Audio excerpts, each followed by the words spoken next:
Luke chapter 21, the poor widow's contribution. When he looked up, he saw some wealthy people putting their offerings into the treasury.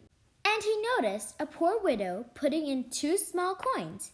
He said, "I tell you, this poor widow put in more than all the rest.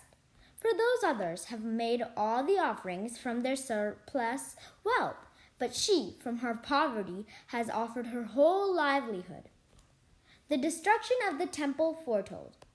While some people were speaking about how the temple was adorned with costly stones and votive offerings, he said, "All that you see here, the days will come when there will be not left a stone upon another stone that will not be thrown down.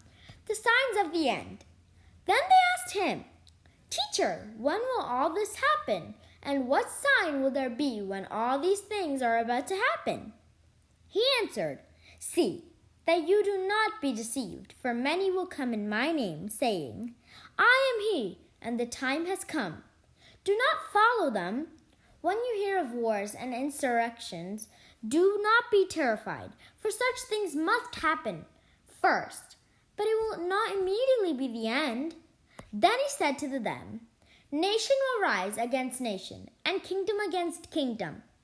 There will be powerful earthquakes, famines, and plagues from place to place, and awesome sights and mighty signs will come from the sky." The coming of persecution. Before all this happens, however, they will seize you and persecute you. They will hand you over to the synagogues and to prisons, and they will have you led before kings and governors because of my name. It will lead you to giving your testimony. Remember, you are not to prepare your defense beforehand, for I myself shall give you a wisdom in speaking that all your adversaries will be powerless to resist or refute. You will even be handed over by parents, brothers, relatives, and friends, and they will put some of you to death.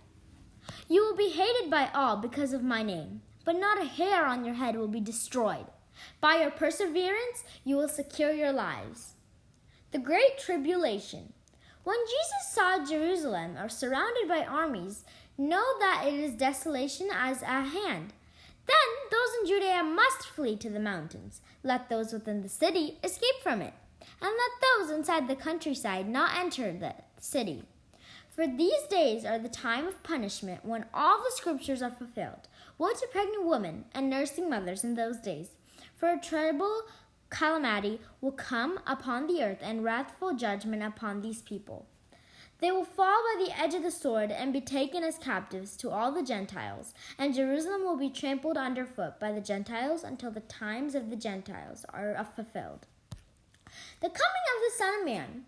There will be signs in the sun, the moon, and the stars, and on earth nations will be dismayed, perplexed by the roaring of the sea and the waves. People will die of fright in anticipation of what is coming upon the world, for the powers of the heavens will be shaken. And then they will see the Son of Man coming in a cloud with the power and great glory.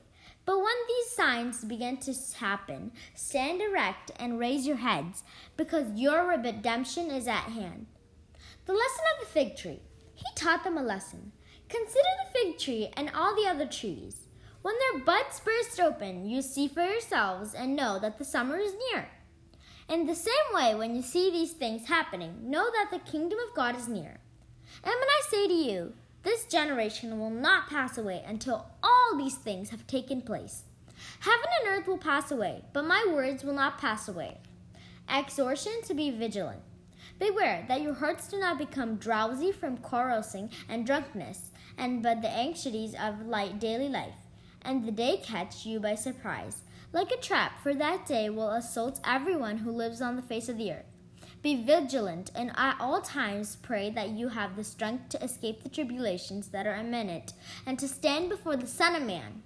Ministry in Jerusalem. During the day, Jesus was teaching in the temple area, but at night he would leave and stay at the place called the Mount of Olives.